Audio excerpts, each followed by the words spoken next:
Good afternoon to everybody. Now we are starting the last panel of this long day. And the title of the panel is Building Plural Narratives from Contested Heritage, Dialogue with Diaspora and Stakeholders. And this panel was conceived as a moment of reflection, practice of collaboration and co-creation within Ethnographic and World Museum, and with contribution of artists, activists, museum professionals, stakeholders from the so-called diaspora community. And the aim was to focus on this kind of collaboration, starting from contexted heritage, difficult memories, and colonial legacy. And these issues are at the center of the keynote speech. And now the keynote speech is by Sandra Ferracuti and Stone Karim Mohammed. And Sandra Ferracuti is a cultural anthropologist with training and research experience in many places and countries. Between 2016 to 2020, she was responsible for the Africa department at the Linden Museum in Stuttgart, Germany. And now she's professor of anthropology of art at the University of Udine. Stone Karim Mohammed is a poet, a contemporary art performer. He's a member of the ABRAC, the Advisory Board for the Representation of Africa collection at the Linden Museum in Stuttgart. And he contributed to the development of the permanent exhibition, of the Africa permanent exhibition as a whole, with a site-specific performance. They lecture, the keynote speech is entitled The ABRAC, You and I, Tales from a Heritage Community of Practice. And it will focus on this process of participative project for the redesigning of the Africa permanent collection in Linden Museum. So I pass the floor to Sandra. Thank you, Sandra. Thank you, Stone, for being here today. And go. Yes, start. Hello, thank you very much, Rossana and Loretta and Anna, for inviting us to join in this dialogue today. And also thanks to Gianfranco for taking care of us through all these technical complications going on behind the scenes. And I'm very sorry for not having been able to follow the first part of the day, but I'm already looking forward to catch up with the... Okay, thank you, Sandra. You pretty much said all I had to say, because this journey, we started it together 2016, and I won't say it's finished because until yesterday we were still on it, actually day to day. So I will just flow through few acts. I will just fly through aspects that for me are important to bring out when it comes to museology, collaboration, and people. And I call it the interaction. The first thing is the importance of actions to me as a person and as an artist. I see the difference of movements like ABRAC. In my personal experience, through actions like ABRAC, I got to learn more about other people, because we are being introduced, be it within us Africans or between Africans, European, and Asia, we are being introduced to each other's like through medias. We learn about each other's through medias, which when we come from an educational handicap, like where I come from, it makes the case worse. But within our actions in ABRAC, we learn to know much more, because what the media are showing to us is what differentiates us. But within our meetings and researches and discussion, we get to learn much more about history from one another, from each other, from oneself as well. And we discover how much we have in common, which brings like a certain level of tolerance and empathy within the others. And that was actually what was the strength, because as Sandra mentioned before, Mr. Obot and Saka, which to me are like the main figure of this group. We are talking about some 75 heading to 8 years old people. We disagreed violently at the beginning and more diplomatically and more lovely at the end. Like, okay, I understand what you mean, but get this way. That was also something that to me marked. And I also will go to the continuously of the connection, because connecting to other people here, where we also happen to move to Cameroon, where as a Cameroonian, I got to discover about another part of the country that was close to my own village as well, knowing better and connecting with other people. I'll, for instance, talk about the Master of Fire, as we call him, an artist from the Bamoun Kingdom called Ismaila Potwenshi. And the structure I discovered in that country, in that part of the country, showed me again how close we were, and the historical theories. And more lately, the researches that we are on now about the Fang collection from, can you remind me the name of the explorer? Yeah, Bertrand. Bertram, yeah, a colonial officer. Yeah. The fact that it was Kenetta, which is, for those who don't know him, is a researcher and a teacher that developed the quality of translating the science in his mother tongue in a way that his student could logically represent and more have a better understanding of science through that way. And having him been confronted to the Fang science and culture, which is way different from us in the northwest side of the country, and sharing his reaction was kind of it was nourishing for me in terms of knowledge, in terms of information about our own basic culture. And that's it. I will maybe talk about the contradictions, and when I will come to we had the expertise of the Professor Germain Lumpet, and which kind of also opened another door of another point of view about the Fang collection, which is actually the main focus at the moment. And as you might notice, I always talk about education, and I would like to underline why. In our education system in Cameroon, which I quit quite a long time, which I didn't explore enough. I'm more of graduated from the school of life than from the life of school as a writer and free thinker. We have a system of education that allows us to have 81 months of history. And on those 81 months of history, we have 4 months of Cameroonian and African history. And it's pretty much the same about the whole Africa, be it English or the rest. And the 78 other months are mostly directed to the First World War, Second World War, imperialism. It's only about Europe. And as soon as we learn how to read our history classes and lessons start with slavery. And right after the slavery, we have colonization and all the rest. So we are mostly educated to think and understand Europe, just like dogs are trained to understand the needs of the master. And Europe is not trained in understanding Africa. And this one can clearly see through the way most of the museums are portraying and exhibiting Europe. That's why I always come back to the educational fact. And that's it.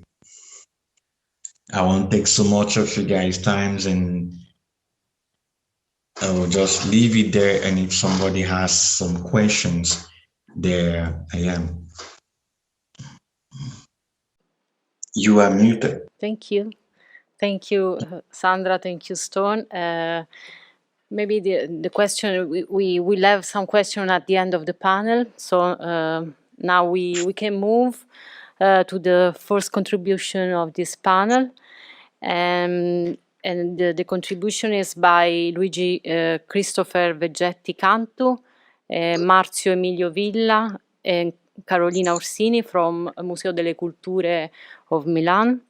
Carolina Orsini is an archaeologist. She has been senior curator of the archaeological ethnographic collection of MUDEC, where she curated the permanent exhibition.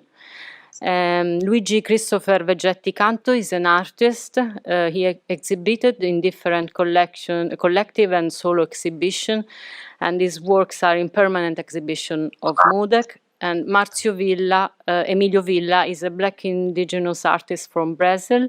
He lives and works in Milan, and is a co-founder of the As They Narrative, and collaborates with Perimetro magazine, and his work Privilege is currently part of the permanent collection of MUDEC in Milan too. Their contribution, the title is No More Tokenism, the new MUDEC permanent exhibition between participation and contestation. Thank you.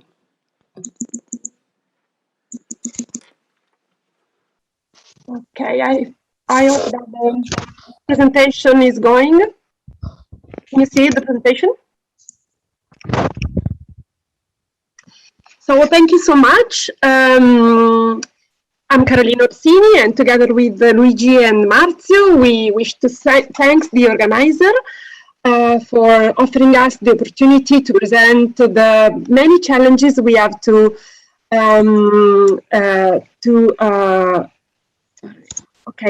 face in the mounting and in the construction of the new MUDEC permanent exhibition. For those who are not familiar with the MUDEC, the Museo delle Culture of Milan is the home of Milan's Asian, American, Pacific, and African collections. The museum fundamental aims are to search, collect, and preserve non-European material and intangible heritage, and the promotion of public participation in the museum collection.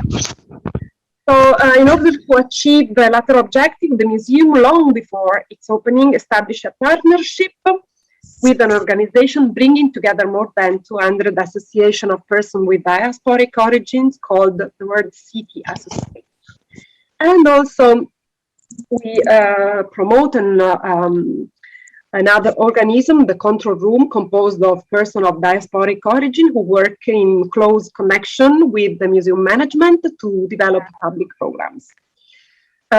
These two activities are in charge of an office, which is called the Ufficio Reti, with a devoted staff and a budget, and this is very important for the continuity of the collaborations. At the end of 2019, 4 years after the opening of the museum itself in 2015, a long process was launched with the view of rethinking the permanent exhibition, not only in terms of a new layout, but also of the guidelines of curatorship. The theme chosen is that of globalization, seen from the lens of Milan, starting from the 16th century through the colonial age up to the multicultural Milan today. This was the starting point for a series of encounters in 2020 and 2021, organized by the museum with the relevant communities to analyze the various themes selected by scientific committee for the permanent exhibition, and to rethink topics, change vocabularies, and look behind the already known. So, in a single slide, I will try to summarize the Global Milan permanent exhibition. Is basically arranged in 5 rooms. The first room is devoted to Milan in the global Spanish Empire. The second room is devoted to global trades. The third room is one of the most problematic rooms because it's devoted to the Scramble for Africa and the role of Italy in East Africa. Then we have a fourth room today, which is devoted to today's perception of the colonial trauma in today Milan's through two installations. Both of them very not criticized, also criticized, but that were much debated in town. And finally, the room 5, devoted to African descent people in the global Milan. So, a debate on many critical themes of global Milan required the involvement of people of different backgrounds, ages, and political orientation. So we sent out an open call through the network of World City Association, and the call was launched, and then we had the answer of about 40 participants that were involved.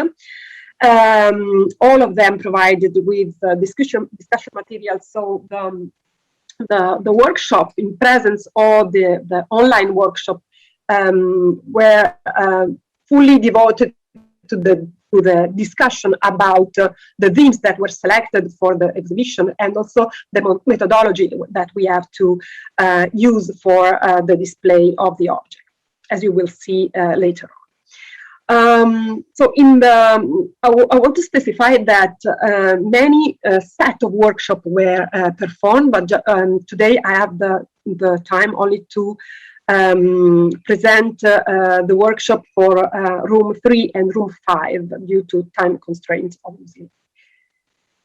Just to have a look to the all 3, as I said, the all 3 was designed to host the section devoted to Scramble for Africa, and another section devoted to Italian colonies, divided into 3 subsections. One was devoted to the history of Italian presence in Africa.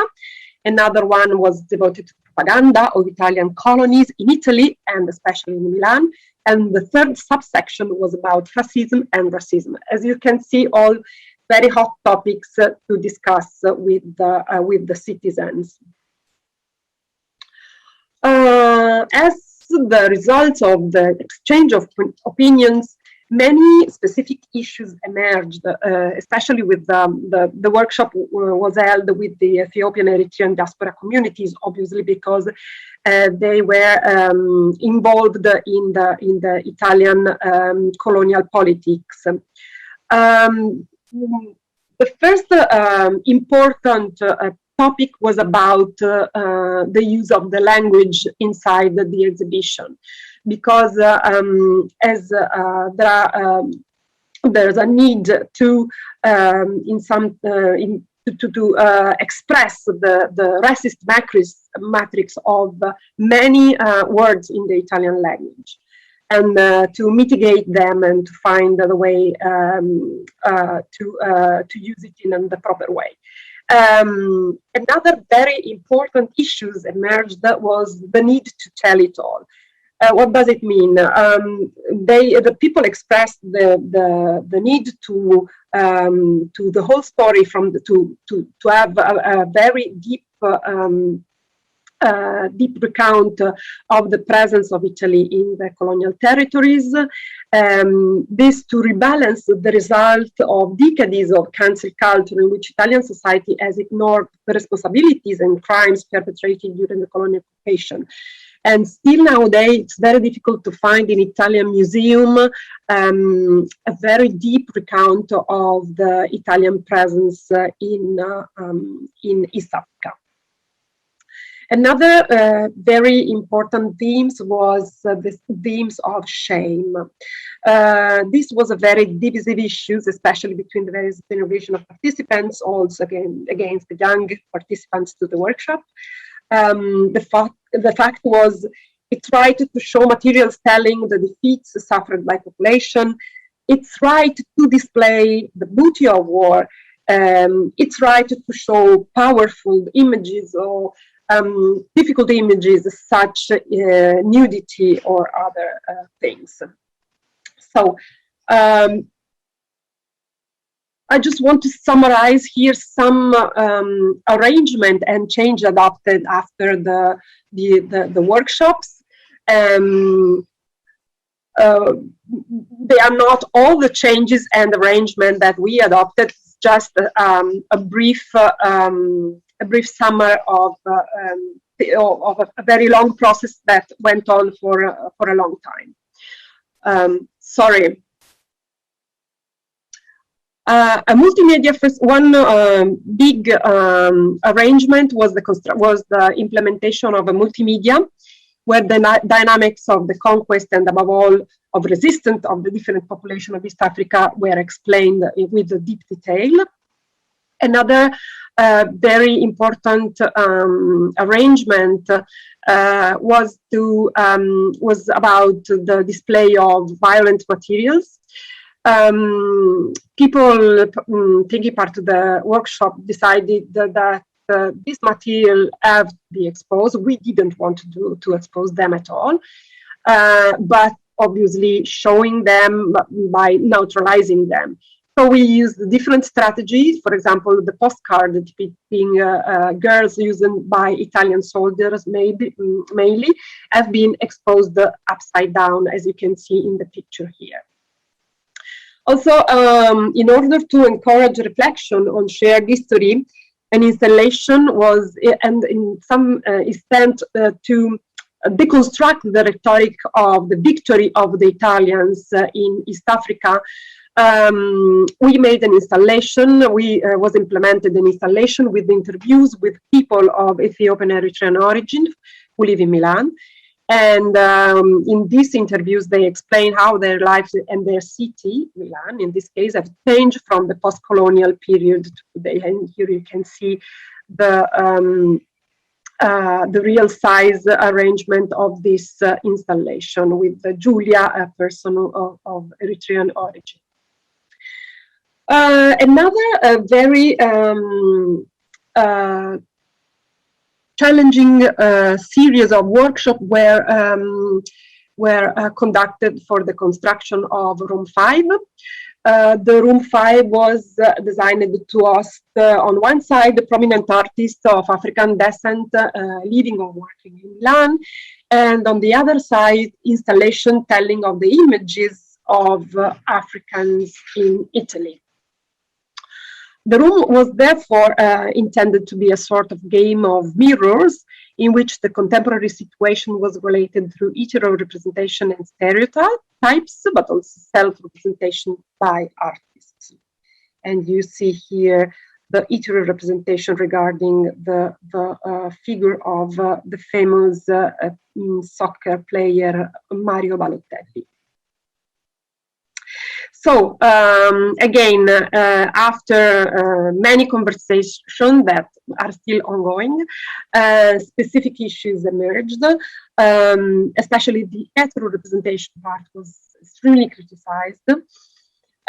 Some artists expressed the fear of being manipulated, and there was a big problem expressed regarding the use of the term Afro-Italiano, African-Italian, and also emerged a common desire to separate Afro-descent artists from non-Afro-descent artists.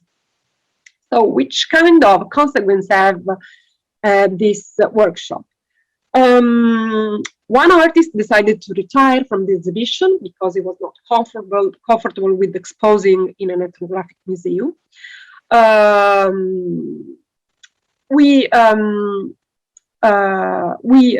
decided, and it was a very difficult decision, I must say, to move non-Afro-descent artists from away from the Gallery 5 and to move it to the Gallery 4 that was created only for these two installations by Italian artists that deal with the colonial trauma in today's Milan. Again, one artist questioned the role of the anthropologist, white curator in charge of the Room 5, and the same person decided to do a contestation during the opening of the exhibition, cutting one of his work and leaving a message to the public, and the message you can read it here. and the museum staff decided to frame the message and in some way to musealize it. So now, these are the main issues from a lot of issues that we faced during the participatory process. And I want to thank you for your attention and give room to two artists who took part in the process and exhibited in room 5. Thank you. Hi, I'm Luigi Christopher Vegetti Cancu. I am a painter from the contemporary Italian art scene. And in the year 2020 and 2, I began to work in a historical period when the diatribe about Afro-Italian was not yet existence. There was no perception of a future for us or image a different Italian people. There were only exceptions, and I was one of those. Today, finally, we are considered a minority, but not because Italy has evolved socially. It's impossible in just 1 year. It happened because in America, one man has died, George Floyd. The homicide, the spectacular show, creates a market. The market of sensitivity, the cultural market, the market of the inclusive multinational, the market of hypocrisy. A lot of money. So today, now, the perception of the presence of the minority has arrived in Italy. Before Floyd, we were invisible or not important, not in the shop windows, not in the magazines, and claim it. But today, in just 1 year, from eternal, occasional people to contest protagonists. This is important and fundamental to understand the present, because it's not a natural evolution. The people are not better. If these events had not happened, if it was not a business for many people, perhaps it would have taken many years to arrive at this public presence for us, Black Italians. This is the start. Moodle project. I speak now about the Moodle project. The format to define the layout of room 5 was participatory from the very beginning, with meeting and discussion. The Moodle had placed itself in a situation of openness, and for the limitation and contradictions in the proposal itself, it was very, very prepared to rectify. But this is the problem, the real problem for me. But however, from the start, the Black community invited was enabled to deal with the interaction in a professional and courageous manner. There were a number of reasons for this. First and foremost, the perception of opportunity and the fear of be rejected by becoming too exposed. Second, individual and choral thoughts, I do what the other do. This dynamic come back, that come strong into play at the moment of the disagreement. Third, a lack of interest in defending one's own point of view with a view to pursuing a personal interest. The silence, the pretend consent, was the reason for the problem in the last period with the MUDEC. And the contestation are good, but not the mood. Because disappointment according in the national moment of project is constructive. If you reach the end expecting to call all the work done in the question, it will inevitably be the image.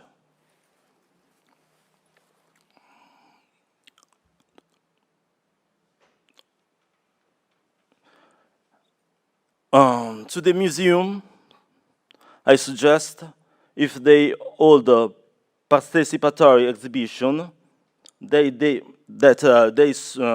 spur and they spur on and strongly encourage debate, and above all confrontation, making the West understand that a different point of view is not followed by a distancing or an inclusion by the organization. It's not a problem if you think different. This is fundamental in the meeting, to give all parts in play the perception, the sensation of group.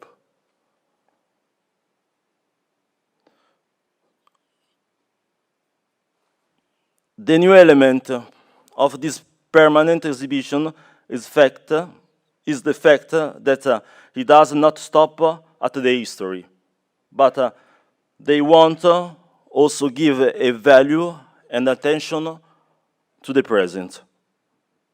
The plurality of voice and the histories is a fundamental in order the education citizen.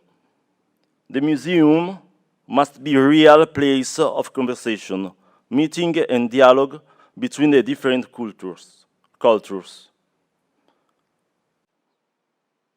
Yeah.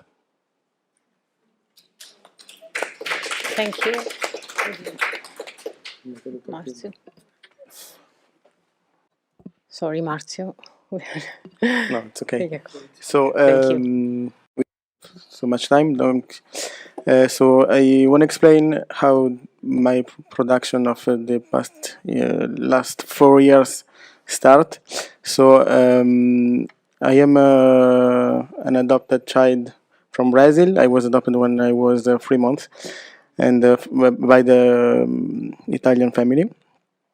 And 3 years ago, I'm going to Brazil to make a project about my adoption, and there I experiment a different racism I know in Italy in Europe. Was different because I was a slave descendant and not a strange like in Europe.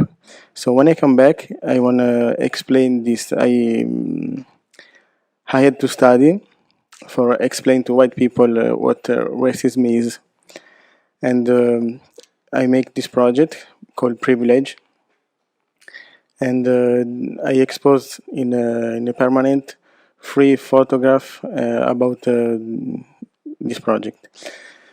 So I don't want to read what I wrote. I can send you my PDF. I don't think it's right. I have to explain to white people what racism is. I had to study what it is, and I think you are to do the same thing. You have to study by yourself what we lived. So I will explain these 3 photographs I expose. For the first one, it's called ray shift. No, you didn't say? What? Windows problem.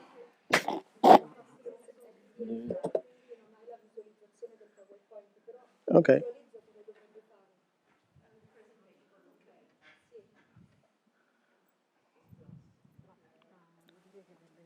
Okay, so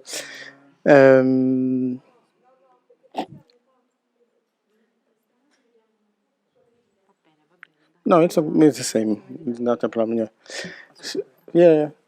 Yeah. So the ray shift. So I think about that when my mother. When I come back to France, I lived 10 years in France. I started talking with my mother about racism, about adoption, about all we talk today, and my mother didn't understand what I talked, and she told me that she feeling black, and this was kind of aggressive to me because my mother didn't understand what I lived in Italy, in France. So I had to explain why and where it started when a white person can change the race, can use the object, and basically the race shift is the next step about cultural appropriation.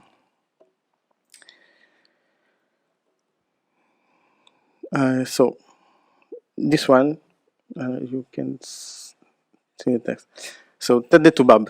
Tête de Toubab is a Wolof, is a Verlan, c'est Babtou. It's the translation in English maybe can be Crackers Head, testa di bianco, in Italian. So I had to show how far the racism it was and it is, because maybe you never think that by the food we can be oppressed, and I search the translation about this chocolate, and I did a joke. Just I make the opposite. I take the white version about the original colonial chocolate, and here you can find the translation in every colonialist name. In Italian is Moretto, that someone joked 2 years ago. And the last one is the humanization about a race. And in Italy, this is a traditional symbol of Sicily.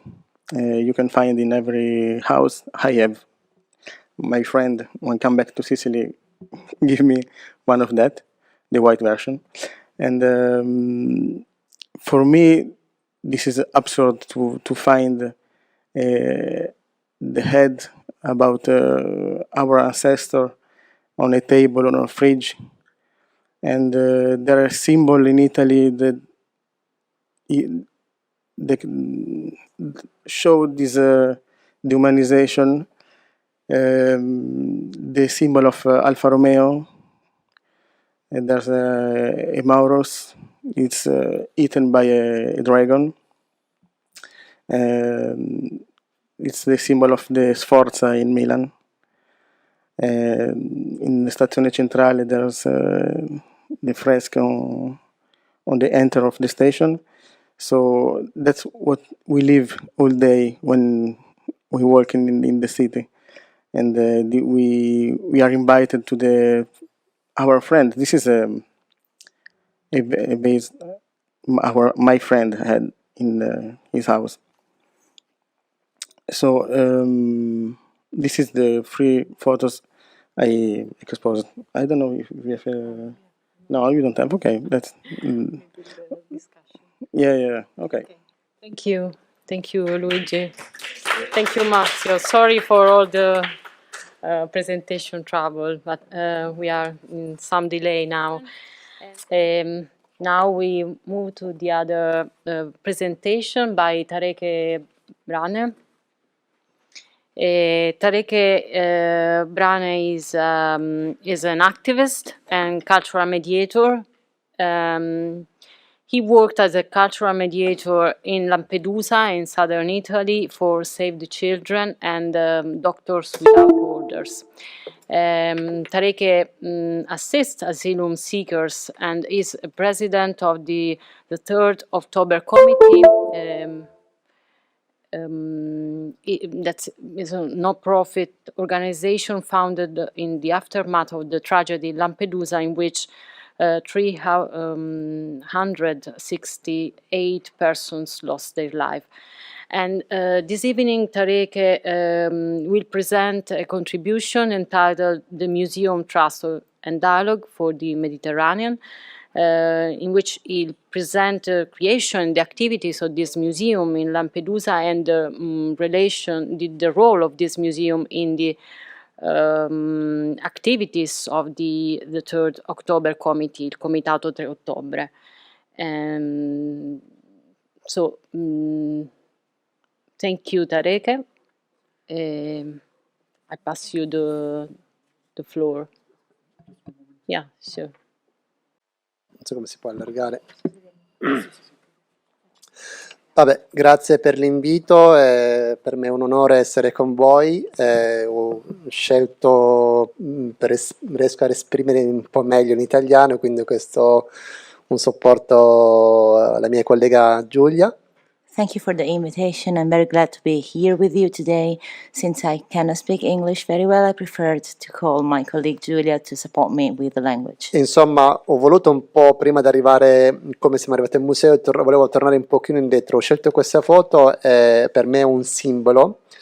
In pratica sono io. Con questa immagine sembra un criminale, anche adesso ho fatto i capelli, ho cambiato tanto. So we started by talking about museums, but I wanted to make a few steps backwards. These pictures represents me. I look like a criminal, but this is me. Ok, io come voi sentite, no, si parla sempre della Libia, dei barconi, no, di quello che accade. Io faccio parte, sono nato da quella storia. Have you ever heard about Libya, about ships, about boats coming from Libya? I'm totally part of that history. Insomma, dicevo, il mio viaggio parte da un ragazzino, no, di 16-17 anni. Ho impiegato più di 4-5 anni per raggiungere l'Europa. My journey started when I was 16 years old, and it took me more than 4 years to reach Europe. Ecco, quando sono arrivato in Europa, la prima cosa che mi hanno dato un numero, cioè io non è Tareke Brane, non è Jacopo Tiziano, io ero 1883. The first thing that happened to me when I arrived to Europe was that I was assigned a number. I was not Tareke, I was not Berhane, I was not Jacopo, I was 1883. Un secondo, e sistemo la cosa. Vado. Vabbè, il tempo stringe, però ho voluto un pochino tornare indietro, fare capire, ecco, per l'Italia, per l'Europa, per tutto, non era una persona, una storia, un sogno, ma era un numero. So, time is running out, but I wanted to make clear that for Europe, for Italy, my life was just a number. I wasn't a story, I wasn't a person, I was just a number. E quindi il mio compito, cioè io devo dimostrare a tutta la gente non sono quello, sono persone come tutti voi, quindi Da quel numero ho cercato, no, di attivarmi. Io dicevo, non ho mai sognato di fare l'attivista, di parlare di diritti, di donne, uomini, di arte, che oggi parlo. Ero un ragazzino che sognava che voleva fare il pilota. So I started from that number to build myself again. I have never dreamed of being an activist before. I never thought about talking about women or art or culture. I wanted to be a pilot when I was a young boy. Insomma, da quell'immagine, dopo anni, lavorando anche cercando di assistere delle persone, è caduto un fatto molto particolare. So starting from that picture, after many years spent in helping No, people, aspetta. a very Ok. peculiar event Adesso happened. questa porta si può condividere. Questa. Bare. Stavo sbagliato, c'è un'altra immagine, forse mi devo Bisogna ogni portare. volta aprirla prima di condividere. Ok, però forse c'è un'altra immagine. Ok. Questo, non so se vedete questa immagine, ci sono anche delle bare, abbiamo poco tempo, e questo che è accaduto nel 2013, I don't know if you can see the il picture. 3 ottobre 2013. These are coffins, these are corpses, and they come from a shipwreck. Happened on October 3rd, 2013. Davanti l'isola dei conigli, una delle isole più belle, il 10° classificata al mondo, che si trova a Lampedusa. Before the 10th most beautiful island, called Isola dei Conigli or Rabbit Island, next to the coasts of Lampedusa. Vorrei fare un'altra immagine, se ne so trarre il file.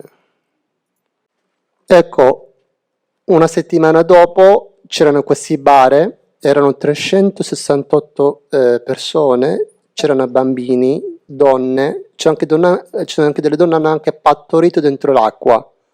So this is the picture of the coffins that we gathered after the shipwreck of October 6th, 2013. 2013. There were kids, there were women, there were pregnant women who delivered into the water. Ecco, nessuno sa chi sono, qual è il loro nome, qual è il loro cognome, quale sognavano e cosa aveva spinto così tanto per venire. E nessuno sa chi è responsabile di queste persone, il loro governo, la comunità internazionale, l'Europa, l'Italia. Insomma, sono persone rimaste così. Sono persone ancora, i loro figli, i loro genitori, i loro mariti, i loro mogli, che aspettano notizia di queste persone. Nobody knows their names. Nobody knows their stories or their dreams. Nobody knows who is responsible for their deaths. So we're still pending and looking for an answer to all these corpses and bodies collected in these coffins. Ecco, da quell'immagine nasce un altro, nasce che abbiamo detto cosa possiamo fare, no? Ci sono vai e vieni di politici, di personaggi, di giornalisti, sai, no? Spesso noi ragioniamo col mal di pancia. Insomma, quel giorno noi eravamo tutti buoni, eravamo tutti indegnati, che è durata una settimana, 2 settimane, un mese. So that day we started thinking what we could do to solve this. We can talk with politicians, we can talk with journalists, but we were angry, and often when we're angry we just think with our bellies and not with our minds. E quindi noi come realtà piccola facciamo qualcosa, e quindi noi quella che nel nostro piccolo abbiamo fatto una proposta di legge per poter ricordare tutte le vittime del mare, almeno un giorno all'anno, dove tutti si fermano, si riflettono su queste persone o aprire un dibattito su queste persone.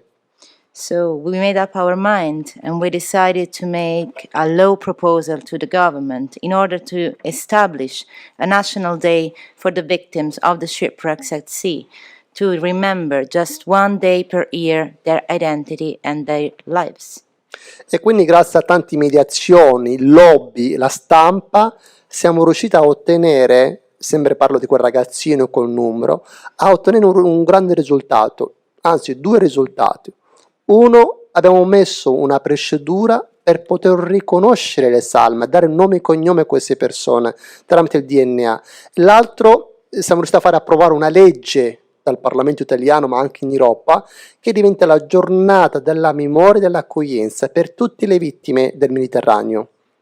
So we worked with lobbyists, we worked with the press, we worked with the mediation processes and negotiations, and we finally reached two objectives. The first one is to institute a procedure to recognize the corpses from a DNA analysis. So we are running these tests right now. And the second outcome that we reached was to create and establish by law a day of remembrance and reception for all those people who lost their sea in the Mediterranean, their lives in the Mediterranean Sea.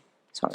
Insomma, da quel giorno ancora oggi lottiamo per poter dare nome e cognome a queste persone. Dal 3 ottobre 2013 ad oggi, perché abbiamo proprio messo un contatore, abbiamo contato quelli ufficiali più di 22.000 persone morti, che c'è un testimone che dice con me c'erano 50, 20, 30, siamo arrivati agli ultimi dati fino a oltre 22.000 persone dal 2013 ad oggi. So since the 3rd October 2013 we are counting the people who are dying at sea. We have put a counter in our website, and there are more than 22,000 people who lost their sea so far. Their lives so far at sea. Insomma, per non solo il tempo non ci sono, accorciare, insomma, grazie a queste leggi che ogni anno noi riusciamo a portare i giovani, c'è questo concorso insieme al Ministero dell'Istruzione, che noi portiamo ogni anno scuola da tutta l'Italia e tutta l'Europa.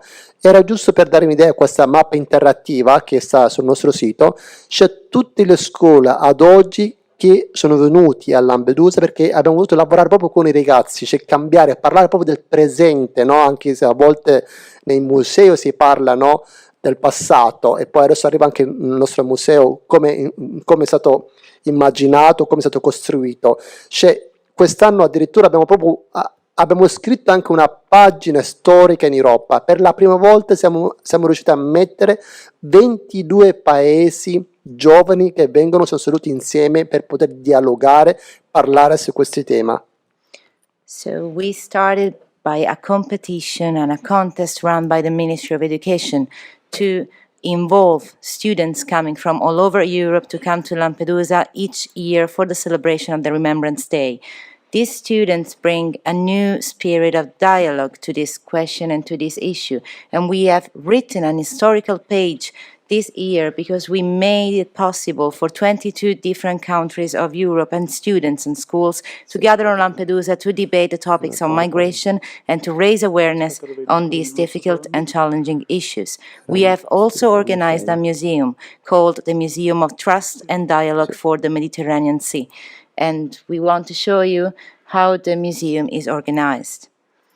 Insomma, da un lato abbiamo raggiunto il target i giovani utilizzando i concorsi, però abbiamo cercato anche di utilizzare l'arte, la cultura a raggiungere dei target che gente che è interessata, non saltare quella, interessata poco, no, non il video, la foto.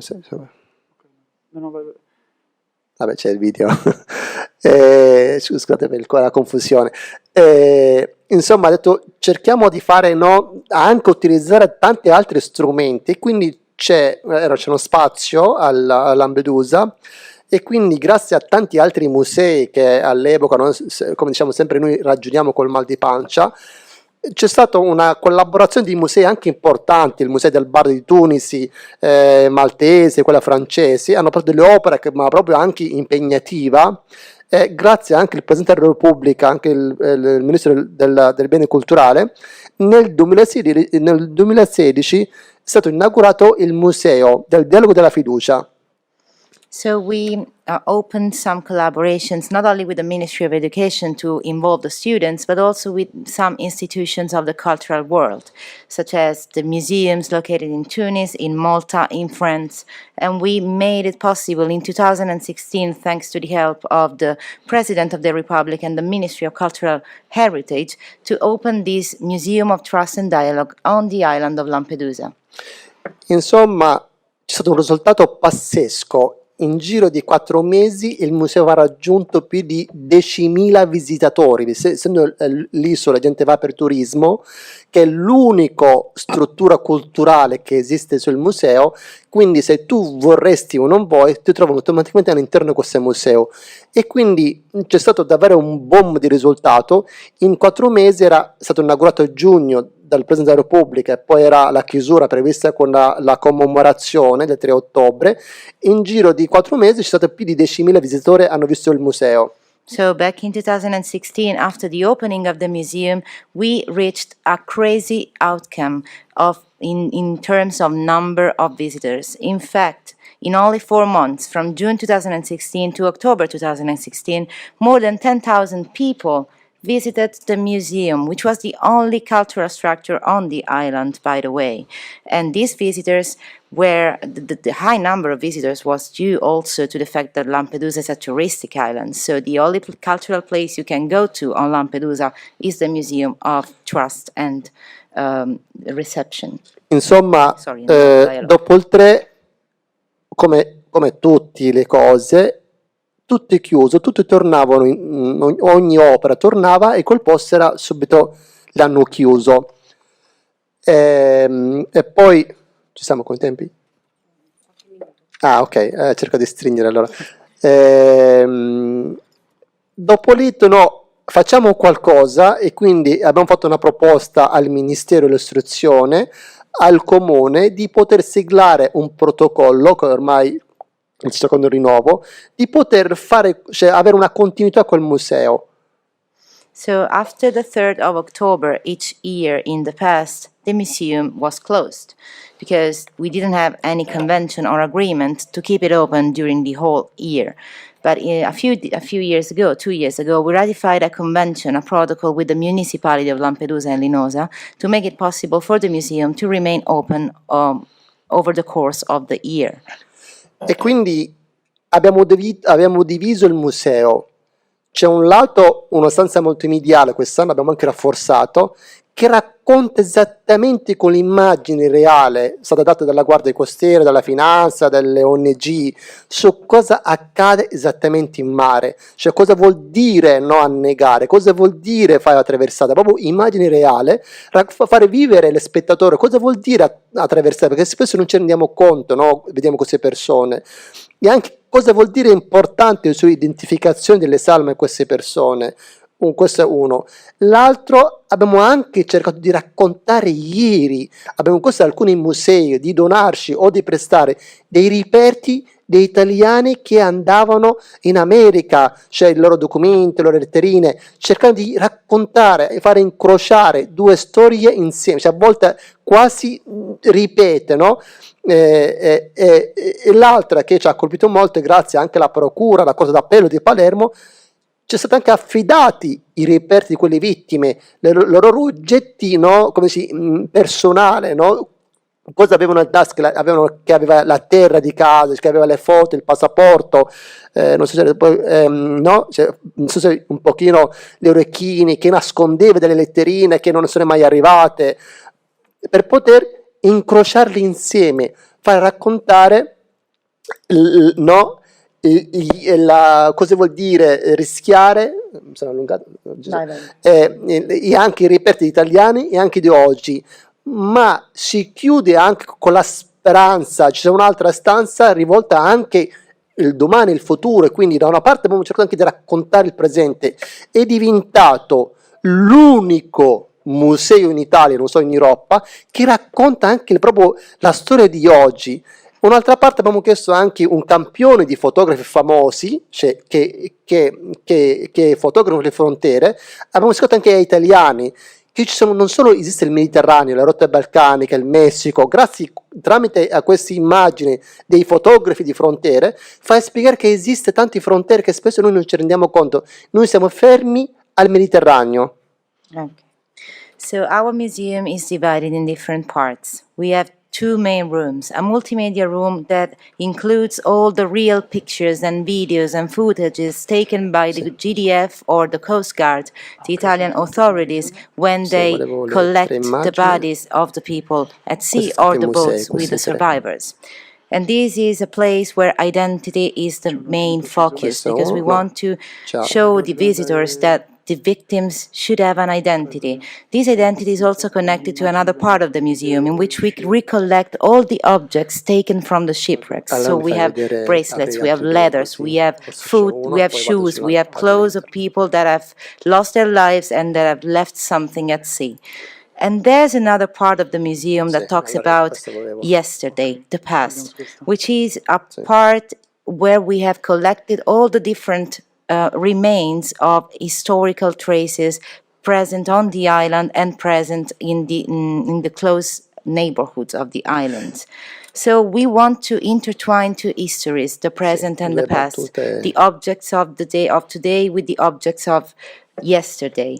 And another thing that we managed to do in our museum was to collect new opinions from the borders. So we called many photographers, many artists of photography that works on the borders to collect a series of pictures from Mexico, from the Balkans, from our frontiers, from the borders of the Mediterranean Sea, and make a leitmotif, a sort of unique series of borders that unify us all and actually divide us all. So this was the meaning, the idea of building an history that is not only the past, but it's also the present and will be the future because it builds dialogue. Ecco, vorrei concludere con due cose, questa immagine e un altro. Ecco, per dimostrare a volte le storie torna indietro, no? Non so che voi siete accorti, sono questi italiani che andavano in America, ognuno dava un numero, no? Numero 20, 811. Cioè, come sempre che la storia torna indietro per dimostrare a volte quante cose comuni, no? Queste persone italiane che quando andavano in America, la prima cosa, venivano identificate con un numero, come se fosse io applico il mio passato a quello presente senza renderci conto. Nel momento traduce, faccio quella immagine e chiudiamo così. In this room of the museum we have collected some pictures of the Italian migrants that traveled to the US in the past. And if you recall, the first picture that we showed you was Tareke's picture when he first arrived to Italy. People were just treated as numbers. So they were identified, taken a picture, and given a sign, a number. And this is another piece of the museum which is interesting to underline because it makes a comparison between the migrants arriving in Italy now and we as migrants when we arrived to the US. Ecco, per non allungarvi, ecco, non so se vi ricordate quell'immagine, quel numero 1883, fare capire a volte, utilizzare, no? Cercando, se uno ha lo spazio, se uno messo in condizione, sentiamo anche i colleghi che parlavano prima, no? Su quanti volte ti senti rifiutato, che la società non ti vuole perché sei di colore, perché io spesso anche dicevo, mi capita quando anche vado a votare, no? Ormai sono cittadino europeo, e spesso quando vado a votare c'è il controllo del carabinieri, mi guardava come ho sbagliato il centro d'accoglienza, per fare buttare un po' così, no? Fare capire la gente cosa vuole vedere l'immagine, col numero 183 o da quel numero cosa è nato, no? Nato una persona, io a volte non lo riconosco neanche, scusate i termini, ecco, alla fine però diciamo è finita bene, quindi noi stiamo cercando, utilizzando anche la cultura, anche il museo, no? Per spiegare alle persone che davvero queste persone hanno un volto, hanno storia, parlando anche proprio di oggi, non solo di ieri. Grazie. So starting from my number, my identification picture, 1883, it depends on what people want to see about you. If they want to see you as a number, like it happens to me when I go to vote and carabinieri or the police officers stop me because they want to check my documents because I'm not white, so they want to make sure that I'm voting in the right place for the right country. Like it happens to me, people, we need to know what people wants to see behind a person. If they want to see a number or if they want to see a story, a dream and an expectation for the future. Grazie Giulia davvero per il supporto e grazie ancora a voi. Thank you Tareke, thank you Giulia for the translation. And now we can move to the last contribution of this panel. Thank you for your patience. We have a little delay of 20 minutes maybe. And, the last The last presentation is by Nadia Aumberger. Nadia Aumberger is a cultural anthropologist from Vienna, and she's curator for the Sub-Saharan African collection at Weltmuseum Wien since 2015. She's an anthropologist. She also guest lecturer at the University of Vienna and at the University of Applied Arts. And now she's carrying out a current research project focuses on post-colonial provenance research in relation with to the Austro-Hungarian Navy. Thank you, Nadia. Thank you very much. Her presentation is entitled Representing the Museum. Yeah, good evening. I hope you can hear me all well. One last time this question. I'm also going to try and share my screen. All right. So yeah, first of all, I wanted to thank the previous speakers for their work and for showing us in the museums, and because I'm speaking more from an institutional point of view, the possibilities and also the responsibilities that we have in and outside the museum to really address our present. As has been said before, I'm here to briefly present the exhibition and collaboration that we did at Weltmuseum Wien this summer. And I myself am the curator based at this museum, so I can only speak from a museum's perspective. And I also want to, it has also, the colleague from Stuttgart also referenced this, there have been, of course, some changes within the project due to the current pandemic that we had to undergo. So that said, the presentation focuses very much on the museum practice, and this was a rather small scale project that we did.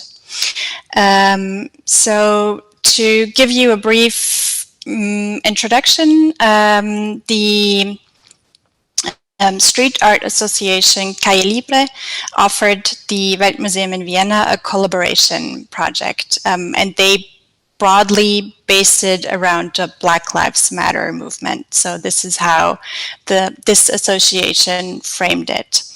Calle Libre is a yearly street art festival based here in the city of Vienna, and they commission murals throughout the city, one of which can be seen on the left part of this slide, and that was also done in 2021. And after initial talks with the head of this association, Jakob Katna, we landed on a much broader topic of racism because it was important for the museum to have some understanding of what this association wanted to do, what the artists that would be potentially involved wanted to do, and why they wanted to do it at this particular museum with this particular history, with our personal institutional entanglements. So there was a lot of, I think a lot of the initial process that was going on was to sort of give ourselves a frame of what do we want to address and how do we want it to be addressed. And the initial idea or proposal by Calle Libre was to have artists come into the museum and create murals on the museum's walls during the time frame of the exhibition.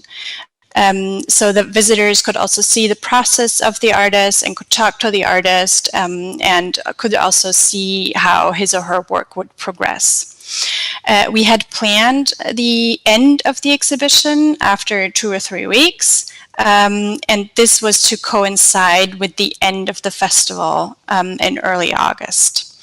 On the right-hand side, you see an exhibition of how it was then, or the entrance to the exhibition of how it is mounted right now at the museum.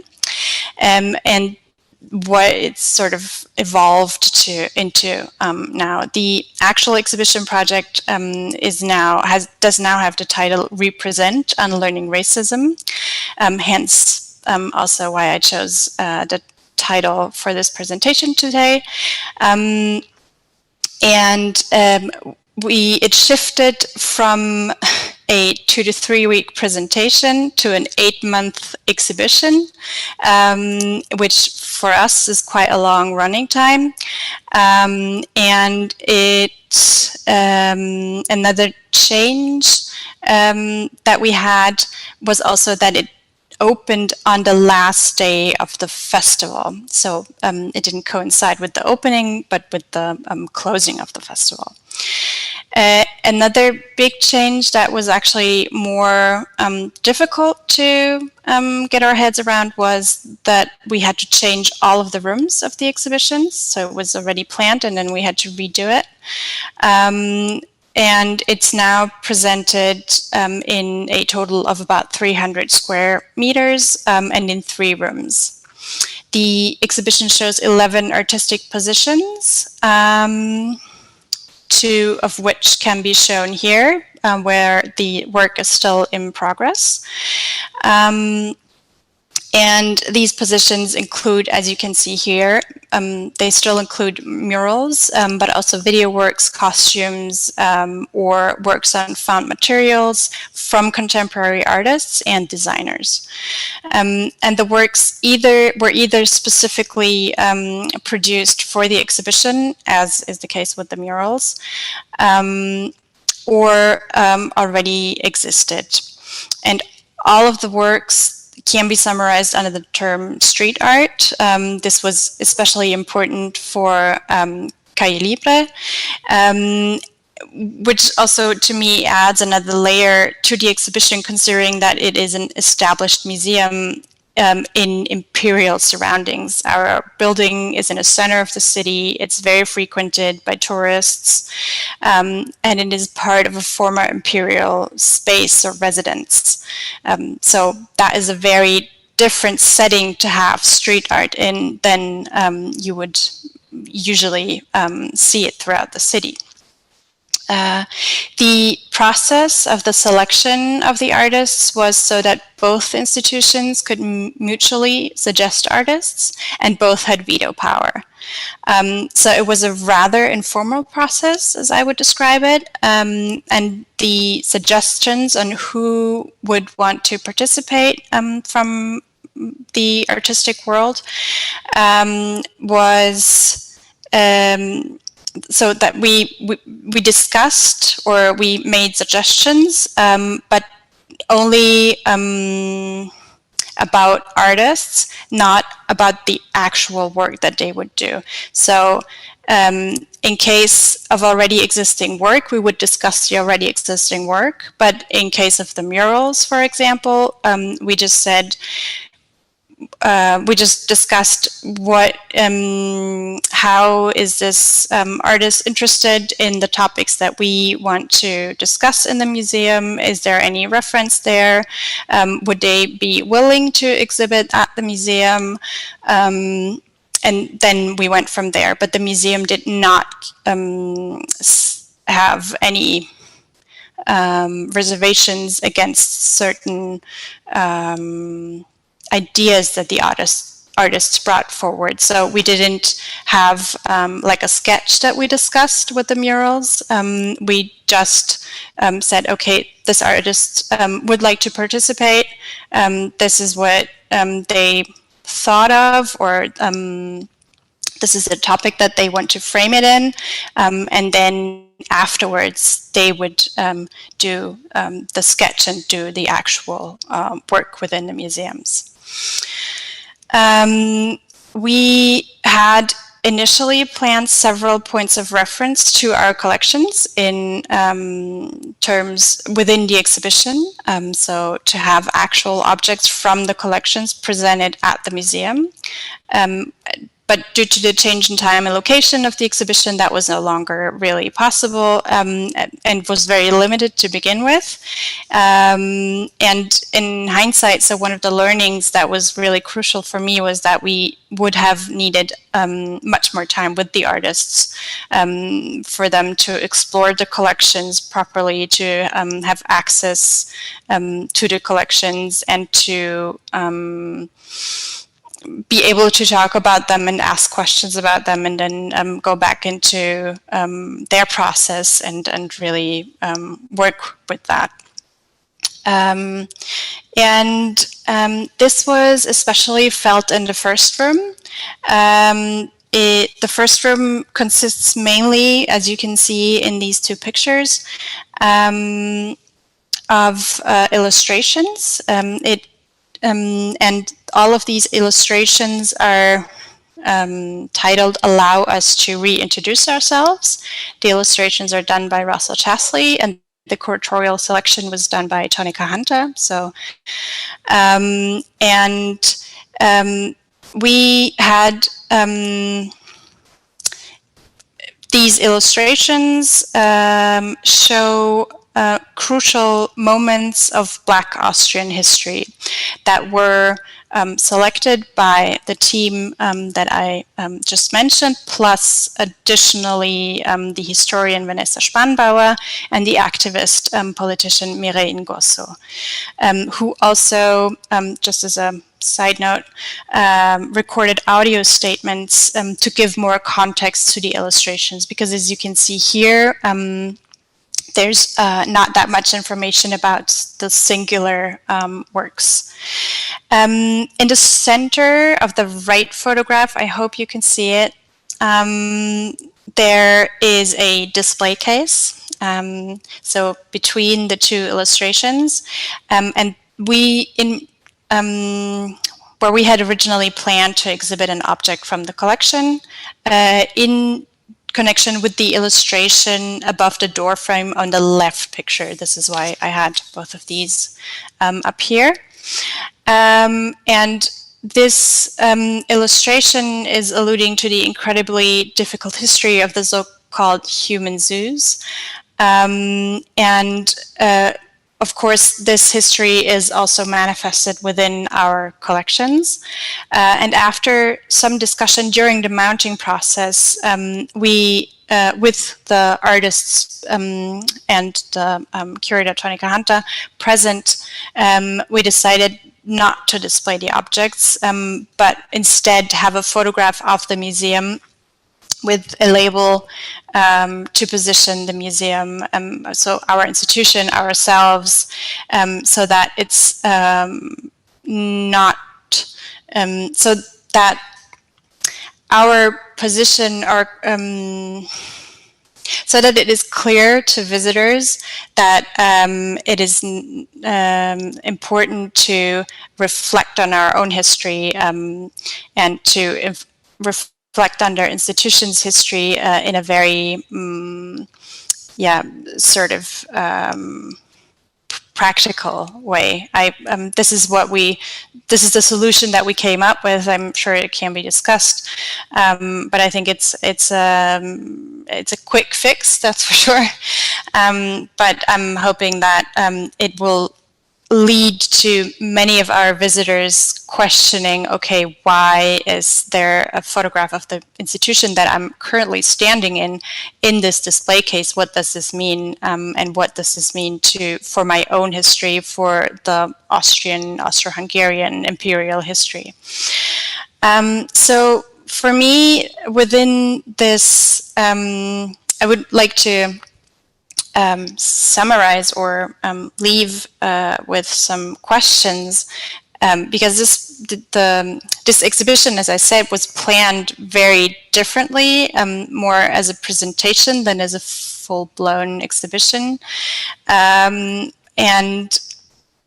so the process was very different for us, and also the form of presentation is very different than what we usually do at the museum, and for me, what came up during this process was that as institutions, how do we think about long-term goals for collaboration?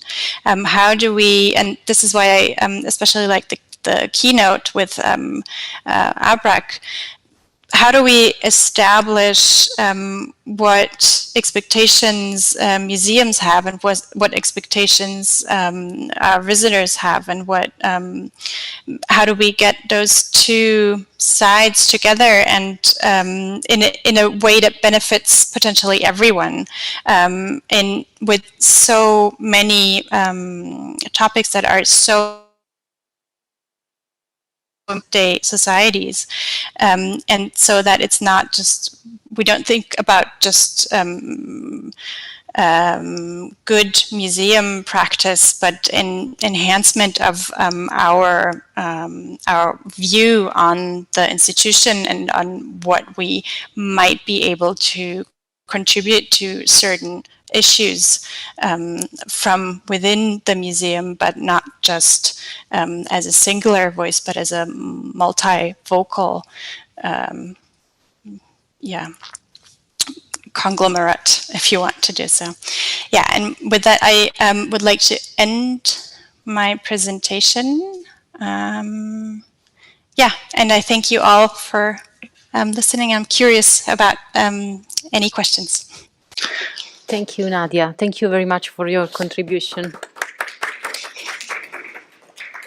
Maybe we have some minutes for the debates, maybe up to 15 minutes. And are there any answer in the room or in online participant? Thank you.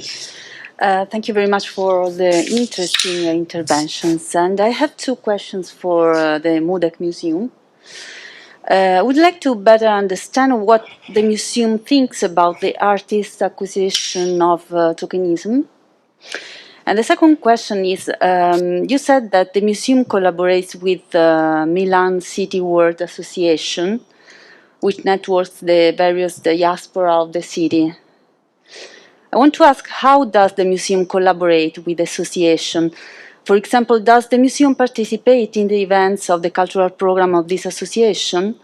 Because I have been a member of the board of this association for the past year, and I had the impression that the museum was not very interested in entering into a real relationship of reciprocity. But maybe I am wrong, so I'm asking, does the museum support this association, and how? Or does it simply take what it needs? Thank you very much. Thank you, Julia, for the question. Maybe Carolina? I don't know if you can hear me. Yes? Yes, Carolina. Okay. About tokenism, we don't have the time to fully express all the multiple significance that the gesture of the artist meant for us. I think that maybe Marzio or Christopher want to express themselves about this topic, because they were part of the process of this kind of new labeling for one of the object of one of the artists from the Room 5. So they have been profoundly affected by this act. So I think that they want to answer you personally. Regarding instead the World City Association, I'm very surprised by this assumption, because the museum decided long before the existence of the Ufficio Reti, which deals with the World City Association and all the partnership with many associations that are part of the museum life. The museum decided to devote part of the person, the very few person that we have in the public museum in Italy, and the part of the budget to this important topic. So we decided very consciously and obviously sacrificing the part of the activity of the museum itself, because this was meant to be a real part of the museum. So we are always collaborating in all the part of the life of the Ufficio Reti, which is inside the museum. Probably you don't know that now they have been moved physically inside the museum. And we always participate with, for example, opening our storages, because the activities related to this particular office inside the museum are very complicated and very articulated. So I have no space here, no room to explain you all the very strong activities that we are doing. But as part of the activities, we often write projects together, and more of this we have been done 6 years old project called Milano Città Mondo, which in fact is start with anthropological research and go on with a public program, and always the all museum staff is involved. So it's really a full collaboration. Maybe I was not so correct to cite the World City Association, because the World City Association, as you probably know, is no longer a very strong institution inside the museum, but the Ufficio Reti in charge to Bianca Ravecchia is collaborating with all the associations that once made part of the World City Association. So to make it short, I cited the World City Association, but maybe it's more correct to cite all the many associations that were collaborating with the museum in these 5 years of intense activities.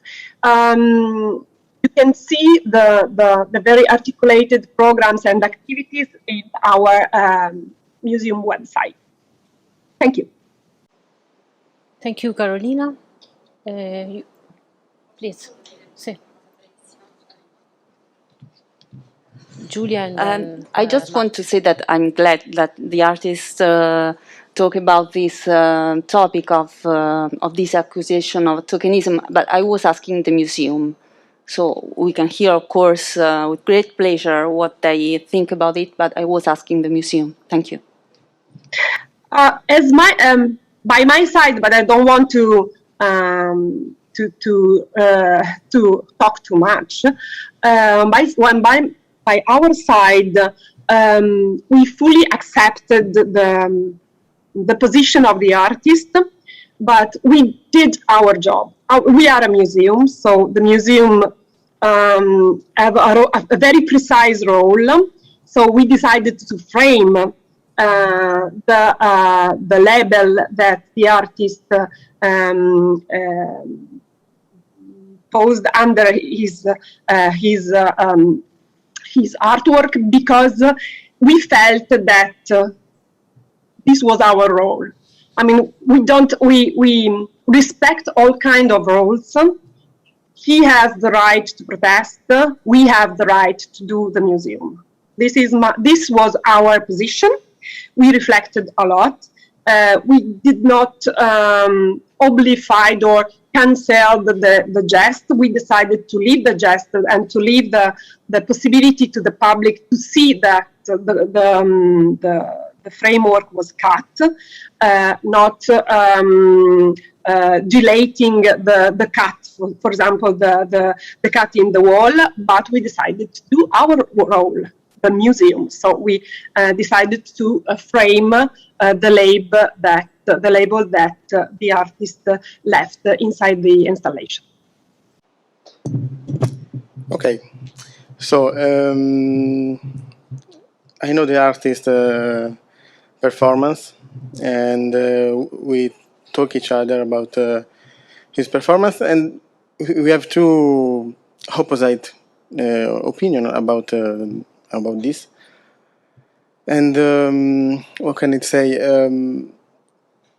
You as a white writer don't think you are in a different position about the museum, because you talk about something, then you don't belong. This simple. You don't belong about your book. You talk about our history and how manage this. So tokenism is different. We have a compromise as a black artist to opportunity to talk about us, me and Christopher. Me and Christopher think the same, and we took. And I don't think the gesture about the other artist, Jeremiah, is construction about change things. Is it's just against a person manage the museum. So the person working in there is not a universal think about blackness or our position, what we did, what we are as a black person in Italy or artist. Thanks. Okay, thank you. Giulia, just maybe we... Just a quick reply, just on the fact that my position is quite different from the museum one, because I'm not a museum, so I'm not an institution of power, of that kind of power. So I do a different kind of job, but maybe we can talk, of course, about the ambiguity of my position. That, I understand your point, but it's a totally different position. The job I'm trying to do from my privileged position is quite different from that are doing a subject like an ethnographic museum. Just this, but I think I hope we will have time to confront each other. Thank you. Thank you, Giulia. I think that there is a question from the online participant.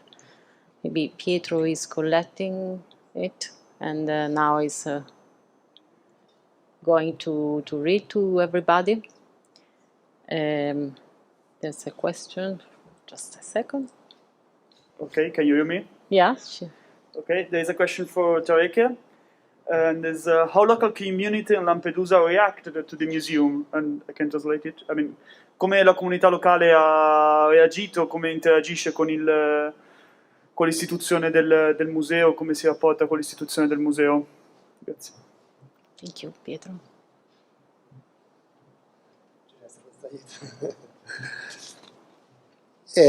Mi sentite? Allora, come la comunità reagisce inizialmente la reazione, c'è anche una collaborazione maggiore, però come voi sapete è un territorio è molto complesso da quelle che noi sentiamo nell'immagine.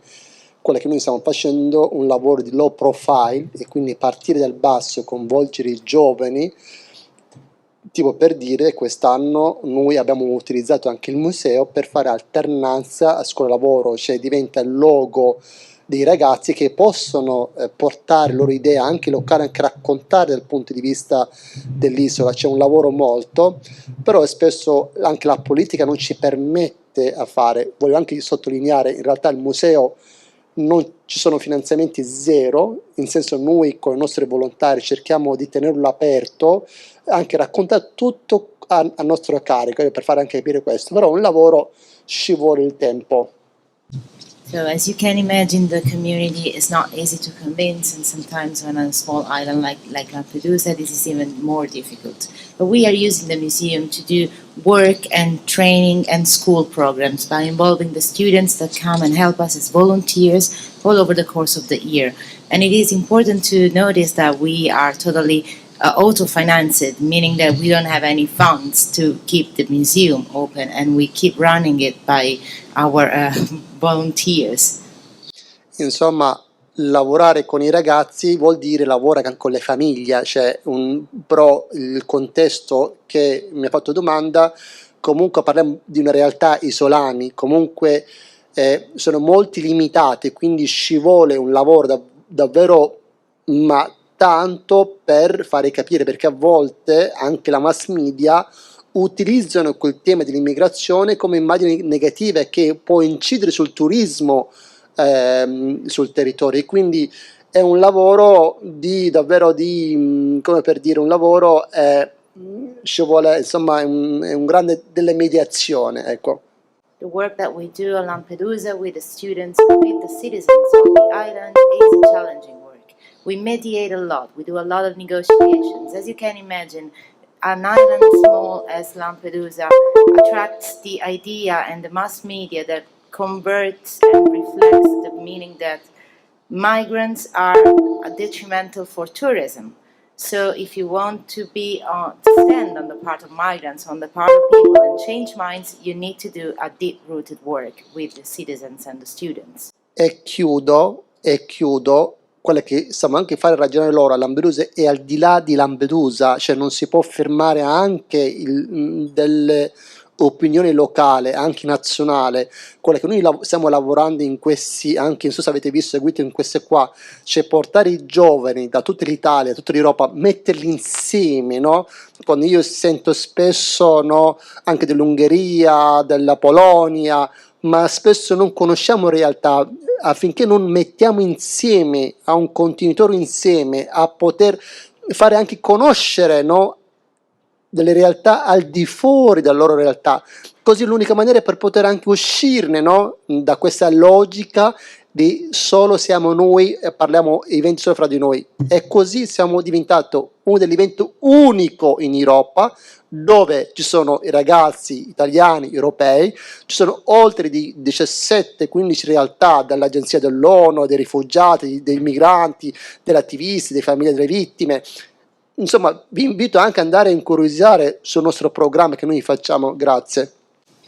And another challenging point and pivotal point of Lampedusa is that we involve people coming from different countries across Europe, meaning that we invite them to know each other and to exchange new opinions and different opinions about their points of views and lives.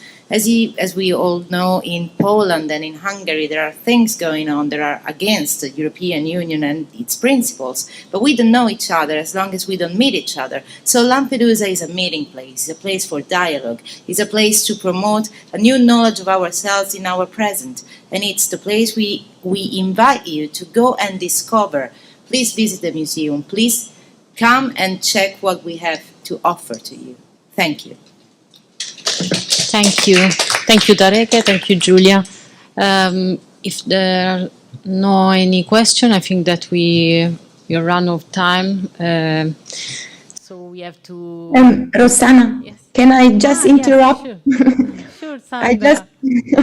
Just 1 second, because I just wanted to congratulate Dareke and thank him for being with us and inspiring us all the time. And I think he also referred to something that Stonehold mentioned, so also mentioned the level of the kids and education as one of the attempts of museums, and the attempt to turn museums into villages where people can meet and talk different languages without hurting necessarily each other, or in a place where they can explain each other with time.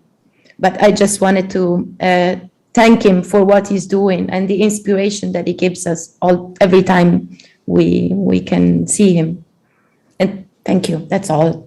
Thank you, Sandra. Thank you very much for this final remark. So now we have to close our meeting. Thank you all for attending in presence and online this Creative Study Lab organized in the framework of Taking Care project. We are very happy for this meeting. We hope to continue the discussion with all the keynote speaker, the contributions, the participants in future events of the project, meeting of the project of the Museo delle Civiltà. Thank you from all the colleagues and the director of the museum. We are sorry for some technical problems that are but so we try to sort of it. So many thanks and enjoy the evening. Thank you. Ciao, thank you. Thank you. Ciao Sandra. Ciao. Ciao. Grazie.